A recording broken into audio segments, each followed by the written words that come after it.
பின்னிமேல் பத்தி நம்ம எல்லாருக்குமே தெரியும். இந்த பின்னிமேலுக்கும் போயஸ் கார்டனுக்கு வந்து மிகப்பெரிய கனெக்ட் ஒன்று இருக்கு. இன்னும் சொல்ல போனா போயஸ் கார்டன் இன்னைக்கு செலிபிரிட்டியோட பிளேஸா மாறதுக்கு விதை பின்னிமேல் காரங்க போட்டது அப்படின்ற மாதிரியே சொல்லலாம். பின்னிமேலோட எம்டி இருக்காருல, அவர் ஆரம்ப காலத்துல வந்து காலேஜ் ரோட்ல இன்னைக்கு இருக்கக்கூடிய குட் ஷெப்பர்ட் ஸ்கூல் இருக்குல்ல, அந்த இடத்துல தான் வீட்டுல வந்து இருந்துகிட்டு இருந்திருக்காரு.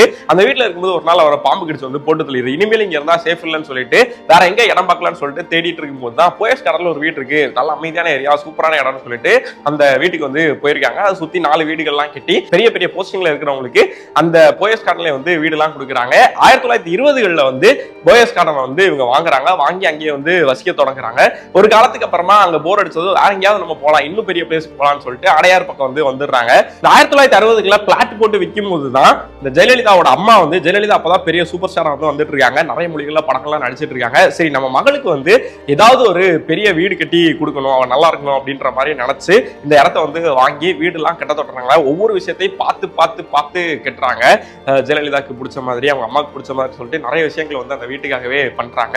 ஆனா அந்த வீட்டோட கிரகப்பிரவேசத்துக்கு முன்னாடி அவங்க அம்மா வந்து தவறிடுறாங்க. அவங்க அம்மா பேர் சந்தியா, ஆனா இயற்பெயர் வந்து வேதவள்ளி. அந்த வேதாவை எடுத்துதான் வேதா இல்லம் அப்படின்னு சொல்லிட்டு அந்த வீடை வந்து வைக்கிறாங்க. ரஜினி அங்க போய் வீடு வாங்குறாரு. இன்னைக்கு தனுஷ் அப்படின்னு சொல்லிட்டு ஏகப்பட்ட செலிபிரிட்டிகள், தொழிலதிபர்கள், முக்கியமான பிரபலங்கள்னு சொல்லிட்டு ஏகப்பட்ட பேர் வந்து போயஸ் கார்டன்ல வீடு வச்சிருக்காங்க. இப்போ ரீசெண்ட் அப்டேட் வந்து நயன்தாராவும் அங்க வீடு வாங்கியிருக்காங்க. இப்போ போய் செட்டில் ஆயிருக்காங்க. அதுதான் சோசியல் மீடியா வந்து பயங்கரமா சுத்திட்டு இருக்கு.